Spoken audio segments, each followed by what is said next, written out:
Welcome to cricket. Andhra Pradesh endowment officers 2025 second పేపర్‌లో important bits సిరీస్‌లో 112వ రోజుకు సుస్వాగతం.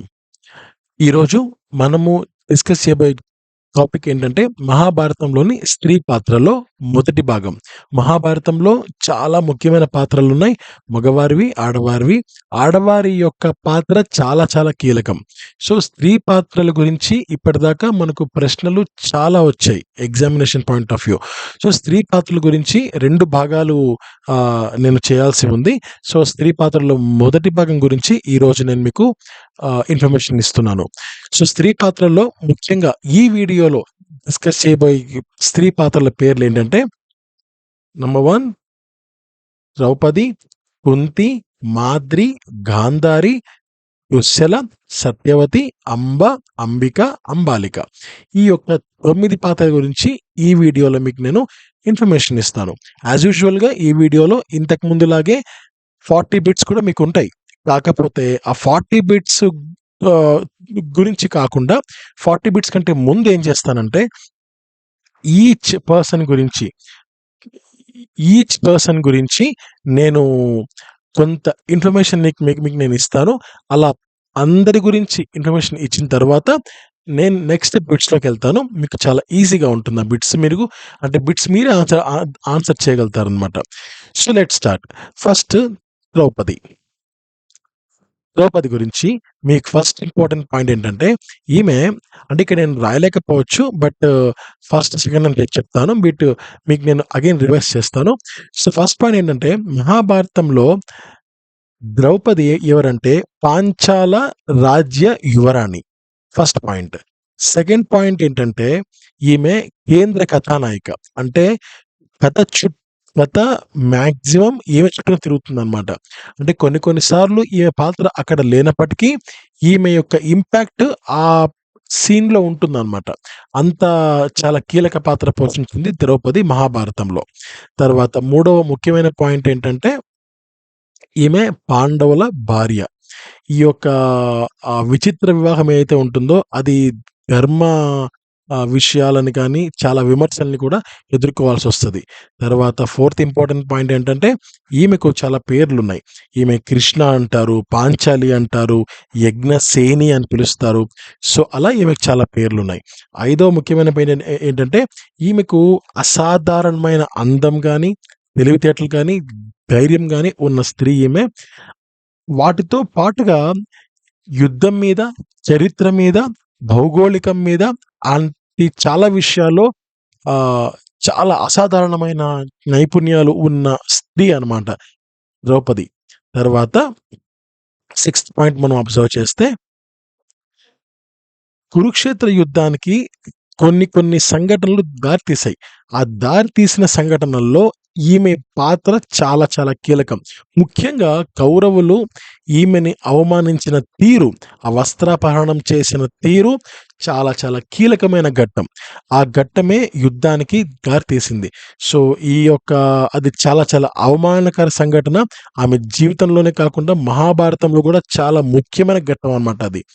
ఆ యొక్క అగౌరవాన్ని ఎలా జరిగిందంటే నిండు సభలో ఆమెను జుట్టు పట్టుకొని దుశ్శాసనుడనే ఒక వ్యక్తి ఆమెను ఈడ్చుకొనొచ్చాడు. అయితే దాంతో పాటుగా దుర్యోధనుడు "నువ్వు నా తొడ మీద కూర్చొని" ఆయన కాళ్ళు చూపించడం గాని, సో, ఇలాంటి అన్ని సమయాల్లో ఆమెను శ్రీకృష్ణుడు కాపాడతాడు. భీష్ముడు వాళ్ళను సంహరిస్తాడనమాట. సో, అలా నెక్స్ట్ పాయింట్.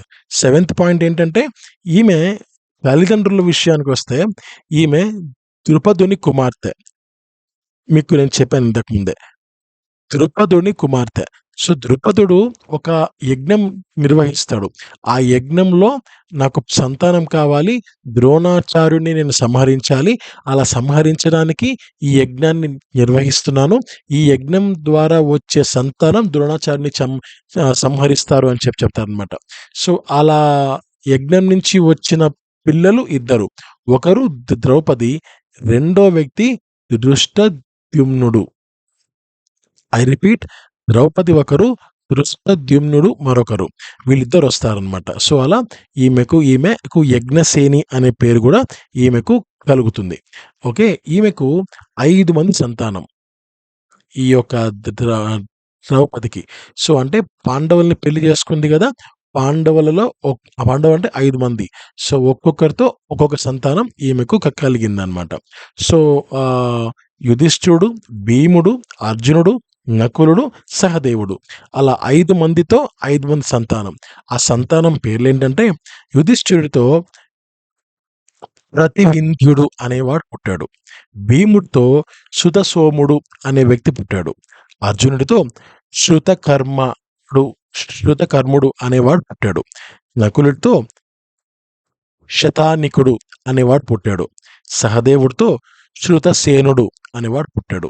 సో, ఇలా ఆమెకు 5 మంది కుమారులు, 5 మంది పాండవులతో ఒక్కొక్కరితో ఒక్కొక్క వ్యక్తి సంతానం కలిగిందనమాట. సో, ఇది మనకు ద్రౌపదికి సంబంధించిన ముఖ్యమైన 8 పాయింట్స్. ఒకసారి నేను మీకు ఆ 8 పాయింట్స్ కూడా మరొకసారి నేను చెప్తాను. ఫస్ట్ పాయింట్ ఏంటంటే ద్రౌపది పాంచాల రాజ్య యువరాణి నంబర్ 1. నంబర్ 2 ఈమె కేంద్ర కథానాయిక. నంబర్ 3 కేంద్ర కథానాయిక అంటే మాక్సిమం మహాభారతం ఈ ద్రౌపది చుట్టూ తిరుగుతుంటుంది. ఆమె లేకపోయినా సరే ముఖ్యంగా యుద్ధ సన్నివేశాలన్నీ పూర్తిగా కుంతి కాదు ద్రౌపదికి సంబంధించి ఉంటుంది. అంటే ఆమెకి అవమానించిన తీరు ఆ యుద్ధానికి దారితీస్తుందనమాట. తర్వాత మూడవ పాయింట్ ఏంటంటే ఈమె పాండవులకు సంబంధించిన భార్య. ఆ పాండవుల భార్య అంటే ఈమెకు ఆమె తండ్రి ద్రుపదుడు ఈమెకు అంటే ఎక్కువ మంది రాజుల్ని పిలిచి ఒక ఇదే ఎక్కువ మంది రాజుల్ని పిలిచి ఆమెకు ఏర్పాటు చేస్తాడనమాట. అంటే ఆమెను పెళ్లి చేసుకోవడం కోసం ఏర్పాటు చేసే సమయంలో అప్పుడు అక్కడ ఒక పరీక్ష పెడితే ఆ పరీక్షలో అర్జునుడు గెలిస్తే అర్జునుడు మాత్రమే ద్రౌపదిని పెళ్లి చేసుకోవాలి. కానీ అర్జునుడు ద్రౌపదిని తీసుకొని ఇంటికెళ్ళిన సమయంలో ఆమె కుంతీదేవి ఆమె ఆలోచించకుండానో నువ్వు తీసుకొనొచ్చిన ఆ వస్తువు ఏదైతే ఉంటుందో అంటే ఆమెకు భార్య అని చెప్పడు. వస్తువు ఏదైతే ఉంటుందో అది అన్నదమ్ములందరితో పంచుకో అంటారు. అప్పుడు మాటకు చాలా వాల్యూ ఉండేది. సో, అలా పంచుకో అని చెప్పడంతో ఆ వ్యక్తి అందరితోనూ ఆమెని పంచుకోవడం మొదలు పెడతాడు. సో, అలా ఆమె అందరిని పెళ్లి చేసుకోవడం అనివార్యమవుతుంది. అందరితోనూ సంతానం కూడా కలుగుతుందనమాట. చాలా చాలా పవిత్రమైన వ్యక్తి ద్రౌపది. అండ్ ఎక్కువ మంది మనకు 5 మంది భర్తలు అనగానే చాలా ఒక నెగెటివ్ ఫీలింగ్ వస్తుంది ద్రౌపది మీద. బట్ చాలా చాలా పవిత్రమైన వ్యక్తి. ఒక పాయింట్ చెప్పాలి అంటే ఇది గ్రంథాల్లో ఉన్న పాయింటే. 5 మంది 5 మంది వ్యక్తులతో ఎలా ఆమె జీవిచ్చింది అని ఉంటది. సో, అంటే ఒకటి పాయింట్ నేను క్లియర్‌గా చెప్పాలి అంటే, దీన్ని కాస్త గౌరవంగా అర్థం చేసుకోండి.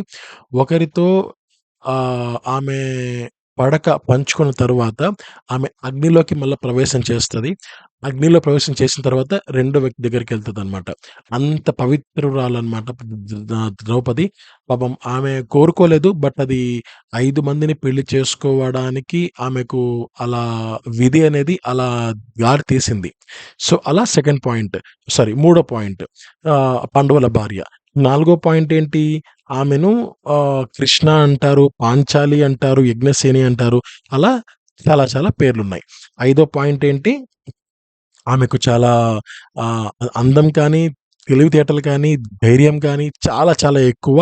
తర్వాత వీటన్నిటితో పాటుగా యుద్ధం కానీ, చరిత్ర, భౌగోళికం ఇలాంటి చాలా అంశాల్లో ఆమె నిష్ణాతురాలు. అంటే అసాధారణమైన తెలివితేటలు, నైపుణ్యాలు ఆమె సొంతం.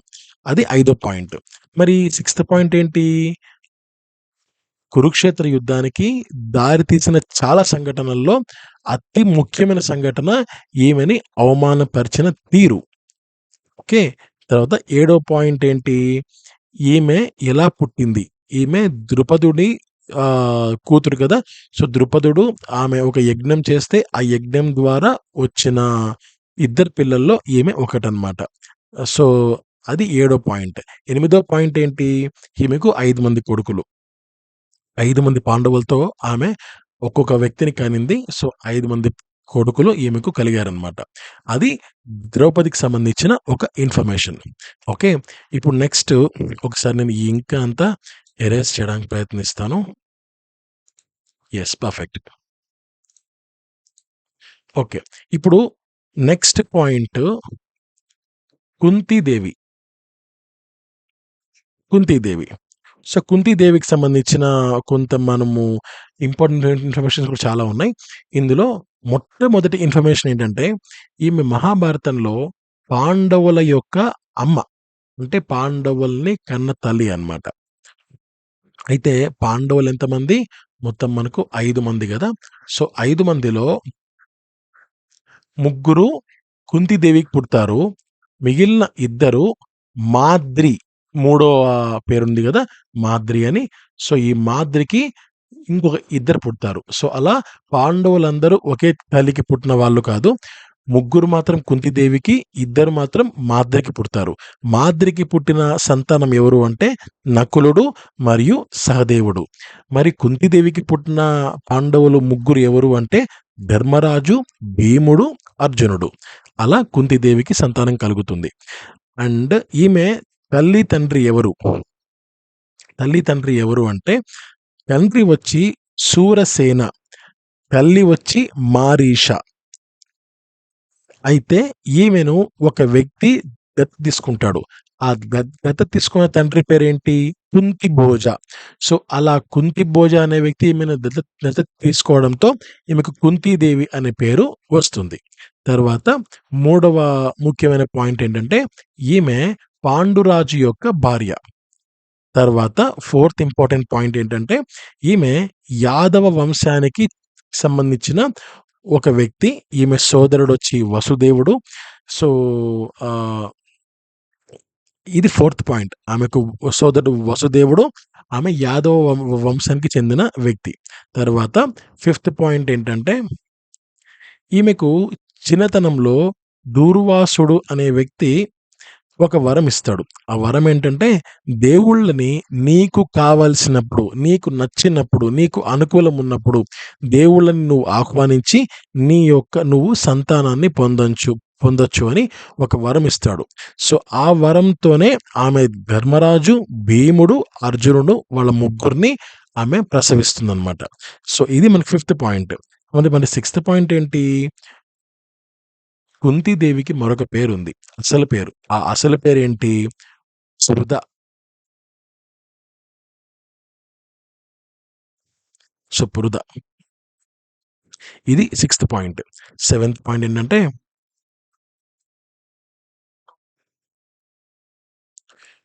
ఈమె కూడా ద్రౌపది లాగానే చాలా చాలా కీలక పాత్ర పోషిస్తుంది. సో, వాళ్ళ వాళ్ళ కుమారులైన పాండవులు ఎవరైతే ఉంటారో ఆ పాండవులకు సంబంధించి ఆ పాండవులకు సంబంధించిన ఒక అమ్మగా వారి జీవితాల్ని మార్చే సంఘటనలలో ప్రధాన పాత్ర పోషించి వాళ్ళు ఎప్పుడూ ధర్మం వైపే ఉండే విధంగా చాలా చాలా జాగ్రత్తలు తీసుకుంటుందనమాట కుంతీదేవి.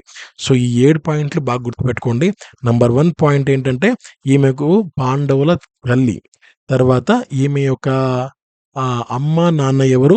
శూరసేన, మారీష కన్న తల్లిదండ్రులు. మరి పెంచిన తండ్రి ఎవరు? అంటే కుంతిభోజ. అందుకని ఈమెకు కుంతి అనే పేరు వస్తుంది. మూడవ పాయింట్ ఏంటి? ఈమె పాండురాజు యొక్క భార్య. నాలుగో పాయింట్ ఏంటి? ఈమె యాదవ వంశానికి సంబంధించిన వ్యక్తి. ఈమె సోదరుడు వసుదేవుడు. తర్వాత ఈమె ఐదో పాయింట్ ఏంటి? ఈమె చిన్నప్పుడు దూర్వాసుడు ఇచ్చిన ఒక వరం మేరకు ఈమె దేవుళ్ళని ఆహ్వానించి సంతానం పొందే అవకాశం కలిగిన వ్యక్తి. సో, ఆ యొక్క వరంతోనే ఈమె ముగ్గురు పిల్లల్ని కంటుంది. ఎందుకు అంటే ఈమె పెళ్లి చేసుకున్న పాండవ వ్యక్తి, ఆ పాండురాజు ఎవరైతే ఉంటాడో ఆయనకు సంతానం ఉండదన్నమాట. అంటే ఆయనకు ఒక శాపం ఉంటుంది. ఆ శాపం కారణంగా ఆయనకు పిల్లలు పుట్టరు. సో, ఆ పుట్టకపోవడంతో ఈమెకున్న వరాన్ని ఉపయోగించి ముగ్గురు వ్యక్తులు, ఆ ధర్మరాజు, భీముడు, అర్జునుడిని ఈమె కంటుందన్నమాట, ప్రసవిస్తుంది. తర్వాత సిక్స్త్ పాయింట్ ఏంటంటే ఈమెకు అసలు పేరేంటి? వృధ. సో, వృధగా ఉండింది. ఎప్పుడైతే ఆమె కుంతిభోజుడు అనే వ్యక్తి ఆమెను దత్తత తీసుకుంటాడో అప్పుడు కుంతిగా పేరు మారుతుందనమాట. తర్వాత లాస్ట్ పాయింట్ ఏంటంటే మీకు చెప్పాను. సో, చాలా చాలా కీలక పాత్ర పోషిస్తుంది. తన ముగ్గురు కుమారులు ఎప్పటికీ ధర్మం వైపే ఉండే విధంగా వాళ్ళని ప్రోత్సహిస్తుంది. సో, చాలా కీలక పాత్ర ఈమెది కూడా.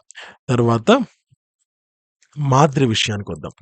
ఇప్పటిదాకా 2 పూర్తయిపోయాయి కదా! మాద్రి విషయానికొద్దాం. మాద్రి. ఫైన్. సో, మాద్రి నంబర్ 1. మాద్రి మద్ర రాజ్యానికి సంబంధించిన వ్యక్తి. యువరాణి. రెండో పాయింట్. పాండురాజుకి సంబంధించిన రెండవ భార్య. ఇక్కడ కుంతి గాని, మాద్రి గాని వీళ్ళ ఇద్దరూ కూడా పాండురాజుకి సంబంధించిన భార్యలే. మొదటి భార్య పేరు కుంతి, రెండో భార్య పేరు మాద్రి. ఈ మాద్రి పాండురాజు యొక్క రెండో భార్య. తర్వాత మూడో పాయింట్ నేనిందాక చెప్పాను. పాండవుల 5 మందిలో నకులుడు, సహదేవుడు మాద్రి యొక్క పిల్లలు అని. సో, అలా మూడో పాయింట్ మాద్రి పిల్లల పేరేంటి? నకులుడు మరియు సహదేవుడు.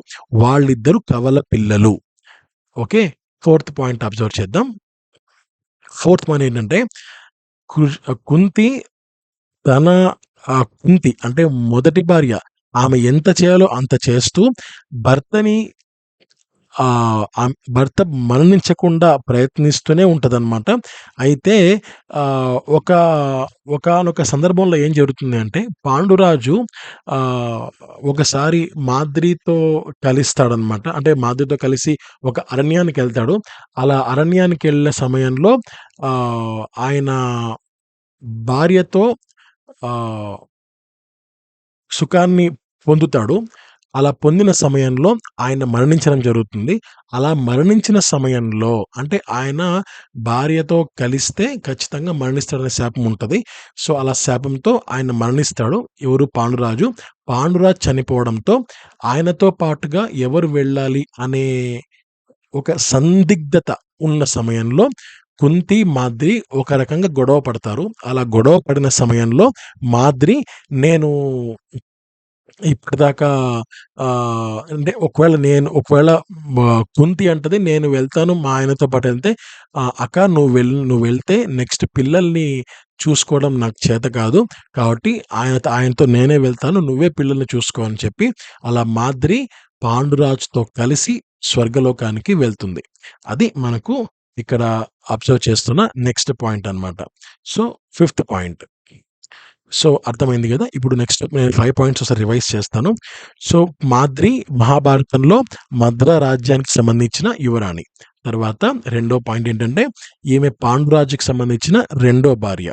తర్వాత నకులుడికి, సహదేవుడికి వాళ్ళ కవల పిల్లలకు ఈమె తల్లి. తర్వాత భీష్ముడు ఆమెను అంటే ఆమెకు వివాహం జరిపించింది భీష్ముడే.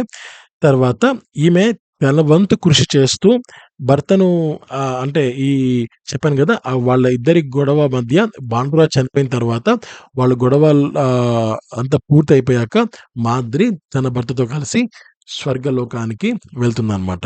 సో, ఇది మాద్రికి సంబంధించిన ముఖ్యమైన అంశాలు. నెక్స్ట్ మనం గాంధారి దగ్గరికెళ్దాం. ఫైన్. సో, గాంధారి విషయానికొస్తే ఫస్ట్ ఇంపార్టెంట్ పాయింట్. హస్తినాపురకు సంబంధించి ఒక అంధరాజు ధృతరాష్ట్రుడి భార్య గాంధారి.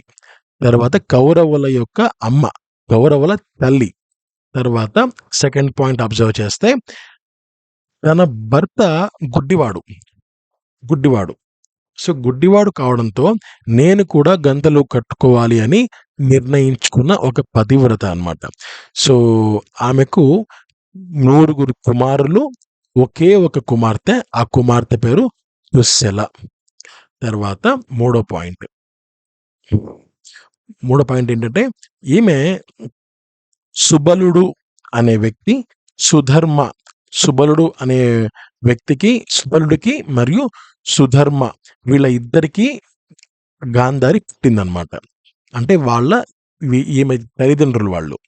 ఫోర్త్ పాయింట్ అబ్జర్వ్ చేస్తే ఈమె మహాభారత యుద్ధం అయిపోయిన తరువాత శ్రీకృష్ణుడి వంశం ఆయన పిల్లలు, యాదవులు పూర్తిగా నశించిపోతారు అని గాంధారి శ్రీకృష్ణుడిని శపిస్తుంది. శపించి శ్రీకృష్ణుడు గూడా ఆమె యొక్క శాపాన్ని సంతోషంగా అంగీకరిస్తాడు. ఇది 4థ్ పాయింట్ ఆమెకు సంబంధించి. 5థ్ పాయింట్ ఏంటంటే, గాంధారికి పెద్ద కొడుకు పేరేంటంటే దుర్యోధనుడు. ఆమెని దుర్యోధనుడు. ఆ దుర్యోధనుడిని కళ్ళారా చూడ్డానికి ఒకేసారి ఆమె కళ్ళకు ఉన్న గంతెల్ని విప్పేస్తుంది.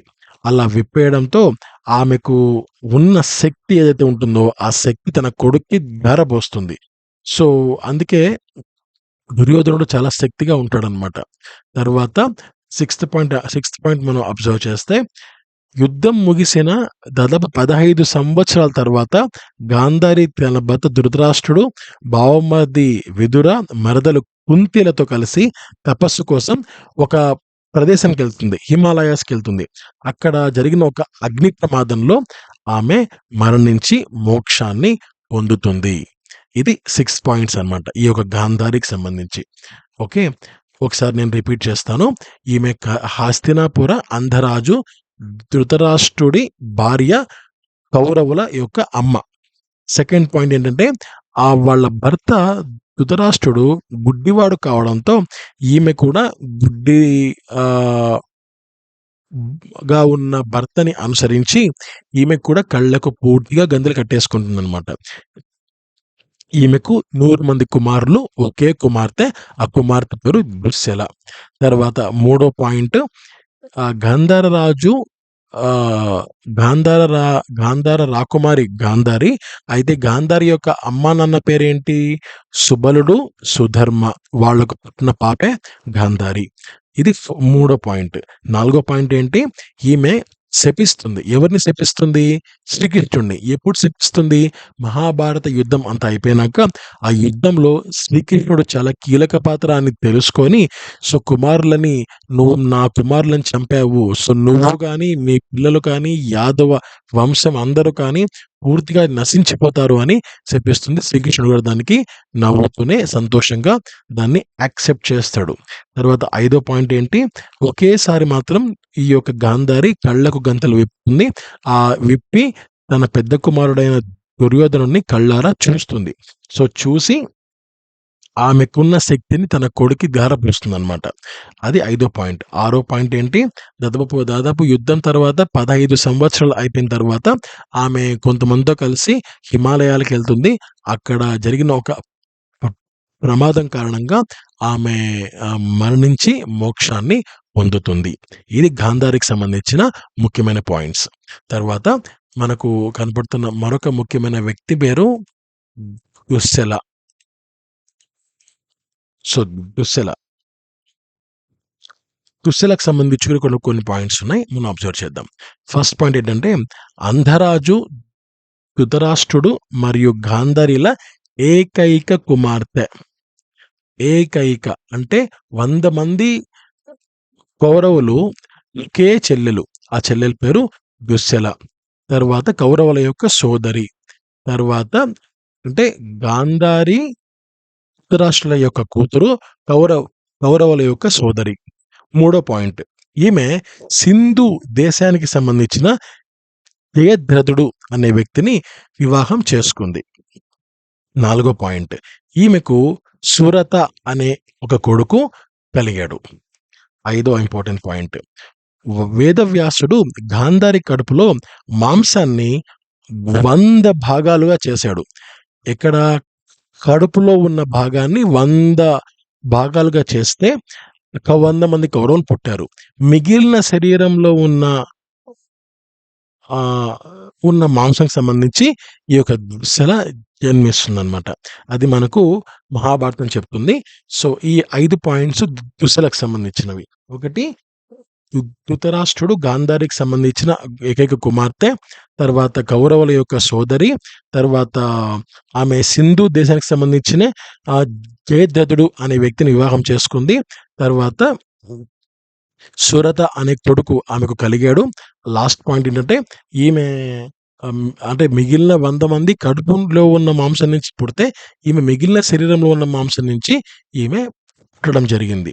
ఇది మనకు ఈ దుశ్శలకు సంబంధించిన ఇన్ఫర్మేషన్. తర్వాత సత్యవతి. Sixth point Satyavati. సత్యవతి గురించి మనం ఆలోచిస్తే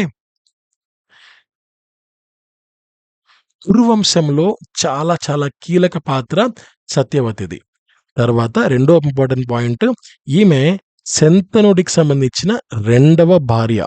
ఇక్కడ ఒకటి అబ్జర్వ్ చేయండి. శంతనుడు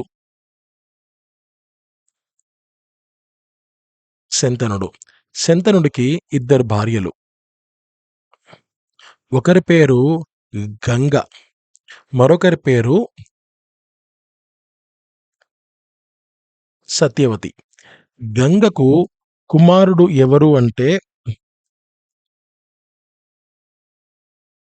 భీష్ముడు.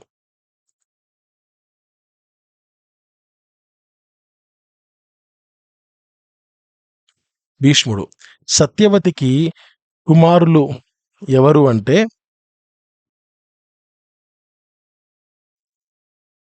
చిత్రాంగదుడు, విచిత్ర వీర్యుడు.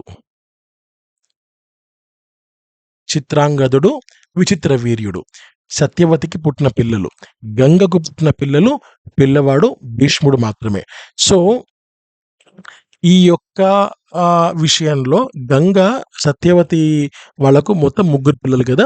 సో భీష్ముడు ఏం చేస్తాడు అంటే, నేను ఎప్పటికీ పెళ్లి చేసుకోను, సో నేను ఆ రాజ్యం కూడా నాకు అవసరం లేదు అని భీష్ముడు ప్రతిజ్ఞ చేస్తాడు.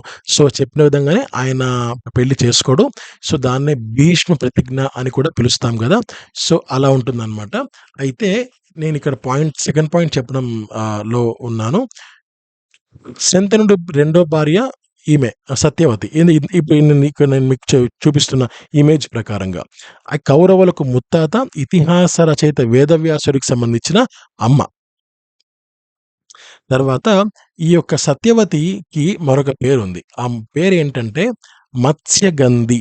అంటే ఈమె దగ్గర ఎక్కువ మనకు ఈ చేపవాసన వస్తుందంట. సో అందుకే ఈమెకు మత్స్యగంధి అనే పేరు ఈమెకు వచ్చిందనమాట. ఫోర్త్ పాయింట్ అబ్జర్వ్ చేస్తే చేడి అంటే ఈమెకు పుట్టుకతో అంటే పుట్టింటి పేరు ఏంటి అంటే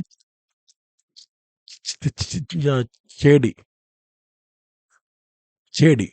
సో చేడికి సంబంధించిన రాజు వసు మరియు అద్రిక వాళ్ళ కుమార్తె ఈ యొక్క సత్యవతి.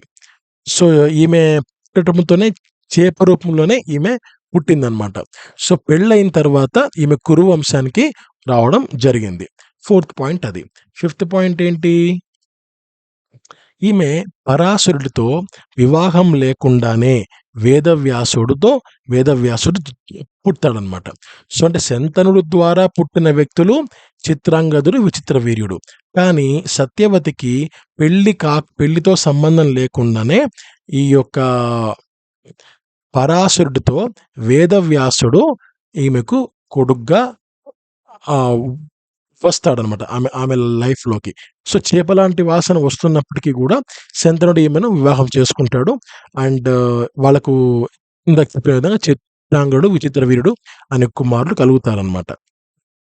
సో ఇది ఒక కంప్లీట్ పిక్చర్ అని చెప్పచ్చు. ఈమెకు గంగాదేవి, ఈమెకు భీష్ముడు సంథింగ్ పెంపుడు కొడుకు అని చెప్పుకోవచ్చు అనమాట. సో ఇలా మనకు ఈ యొక్క సత్యవతికి సంబంధించిన ఒక క్లియర్ పిక్చర్ అనమాట ఇది. సో ఫస్ట్ పాయింట్ మనం అబ్జర్వ్ చేస్తే ఈమె కురు వంశానికి సంబంధించిన వ్యక్తి. అండ్ ఏది పెళ్ళైన తర్వాత ఈమె శంతనుడికి సంబంధించిన రెండో భార్య, కౌరవులకు ముత్తాత, అండ్ ఈ యొక్క మహాభారతం రచయిత వేదవ్యాసుడికి సంబంధించిన అమ్మ అనమాట. ఈమెకు మత్స్యగంధి అనే పేరు కూడా ఉండేది. అండ్ ఎందుకంటే ఎక్కువగా ఈమె దగ్గర చేపవాసన వస్తుందని చెప్పి ఈమెకి మత్స్యగంధి అనే పేరు కూడా ఉంటుందన్నమాట. సో చేడి ఇంటి నుంచి వచ్చింది. సో చేడి రాజు వసు మరియు ఆయన భార్య అద్రిక వాళ్ళ కుమార్తె సత్యవతి. సో ఈమె పుట్టడంతోనే చేప రూపంలోనే పుట్టింది ఈమె. అండ్ పరాశరుడి అనే వ్యక్తితో ఈమె వివాహం లేకుండానే వేదవ్యాసుడిని అంటుందన్నమాట. సో చేప లాంటి వాసన ఈమె దగ్గర ఉన్నప్పటికీ కూడా శంతనుడు ఈమెను దగ్గర తీస్తాడు. చిత్రాంగదుడు, విచిత్ర వీర్యుడు ఈమెకు సంతానం కలుగుతారు. శంతనుడి ద్వారా కలుగుతారు. సో, ఇది మనకు ఈ యొక్క సత్యవతికి సంబంధించిన ముఖ్యమైన అంశాలు. తరువాత అంబిక, అంబిక అంబ, అంబిక, అంబాలిక వాళ్ళ గురించి ఇప్పుడు చూద్దాం. అది లాస్ట్.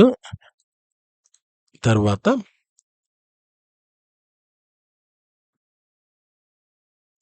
ఫైన్. హోత్రవాహనుడు పాయింట్ అబ్జర్వ్ చేయండి. హోత్రవాహనుడు అనే కాశీరాజుకి సంబంధించిన పెద్ద కూతురు అంబ. పెద్ద కూతురు అంబ.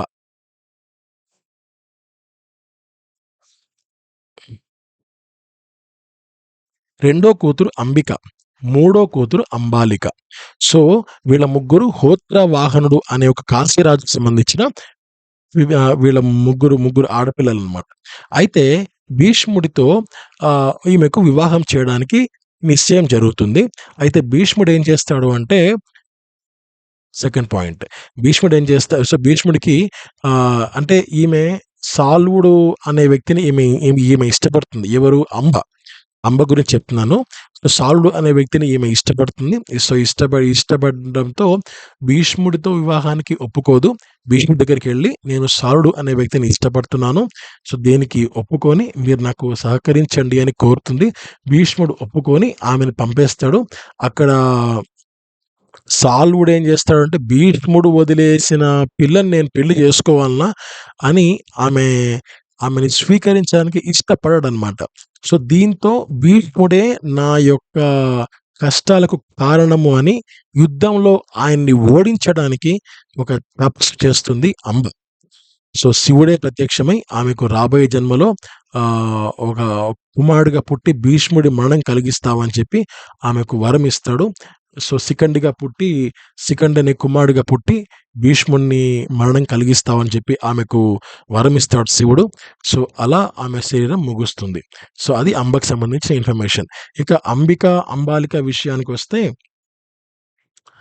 ఆహ్, ఈ యొక్క విచిత్ర ఆహ్, భీష్ముడు ఏం చేస్తాడు అంటే అంబికాలకు, అంబాలిక వీళ్ళిద్దరికీ అంటే రెండో అమ్మాయి, మూడో అమ్మాయి వీళ్ళ ఇద్దరికీ వాళ్ళ తమ్ముళ్ళు ఎవరైతే ఉంటారో అంటే విచిత్ర వీర్యులు ఎవరైతే తమ్ముడు విచిత్ర వీర్యుడికి వీళ్ళిద్దరిని ఇచ్చి వివాహం చేస్తాడనమాట.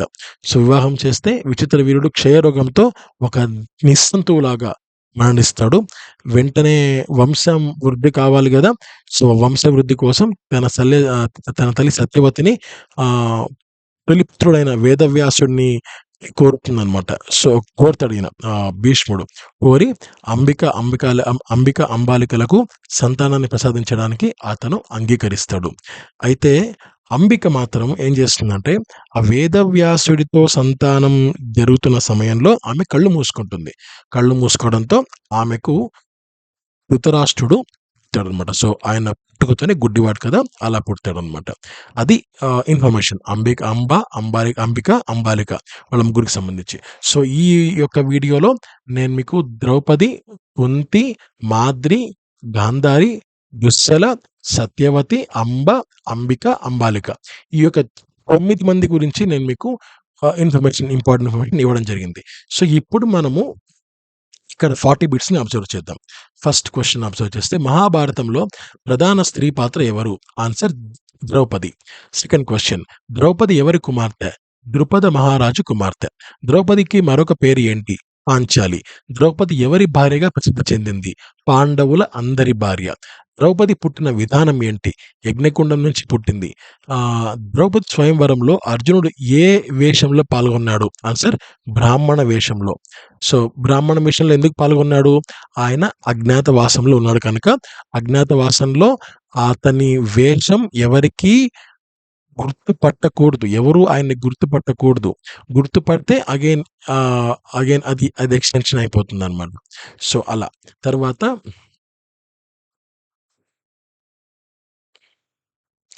ద్రౌపదిని కౌరవ సభలో అవమానించిన వాడు ఎవరు? దుశ్శాసనుడు. ద్రౌపదికి వస్త్రం అందించిన వాడెవరు? శ్రీకృష్ణుడు. ద్రౌపది ప్రతీకారం కోసం ఎవరిని చంపమని ప్రతిజ్ఞ పెట్టింది? ఆన్సర్ దుశ్శాసనుడు. ద్రౌపదికి ఎన్ని కుమారులు ఉన్నారు? 5 మంది కుమారులు ఉన్నారు. ప్రతి పాండవునికి ఒకరు కుమారులు. సో ద్రౌపది పుత్రులు ఎవరి చేత చంపబడ్డారు? అశ్వత్థామ చేత. ద్రౌపది చివరిగా ఎక్కడ మరణించింది? హిమాలయ యాత్రలో. కుంతి ఎవరి కుమార్తె? శూరసేనుని కుమార్తె. కుంతి చిన్ననాటి పేరేంటి? ప్రద. ఇది పృథ. తర్వాత కుంతి ఎవరి దత్తపుత్రిక? కుంతిరాజు. కుంతి భోజుడు అంటారు ఆయన్ను. కుంతి మొదటి పొందిన దేవవరం ఏంటి? ఏ దేవునైనా పిలిచి సంతానం పొందగల వరం అన్నమాట. కుంతి మొదట ఎవరిని పిలిచింది? సూర్యదేవుడు. దాంతో ఆ సూర్యదేవుడితో పుట్టిన సంతానం ఎవరు? కర్ణుడు. కుంతి కర్ణుని ఎప్పుడు తన కుమారులను తెలిపింది? కర్ణుడు యుద్ధానికి వెళ్ళే సమయం, యుద్ధానికి వెళ్లే ముందు కర్ణుడు కుంతికి ఏమి హామీ ఇచ్చాడు? యుద్ధంలో పాండవులందరినీ చంపను, కేవలం అర్జునుడితో యుద్ధం చేస్తాను అని చెప్పి. తర్వాత మాద్రి ఎవరి భార్య? పాండవరాజు భార్య. మాద్రి పుత్రులు నకులుడు, సహదేవుడు. మాద్రి మరణించిన కారణం ఏంటి? పాండవుతో సదాచారం ఉల్లంఘించి మరణం సంభవిస్తుంది. గాంధారి ఎవరి భార్య? ధృతరాష్ట్రుడు. గాంధారి తన కళ్ళకు ఎందుకు కట్టుకడుతుంది? అంధుడైన భర్తతో సహభాగం కావాలని. గాంధారి ఎన్ని సంతానం పొందింది? 100 కుమారులు, ఒక కుమార్తె పొందిందనమాట.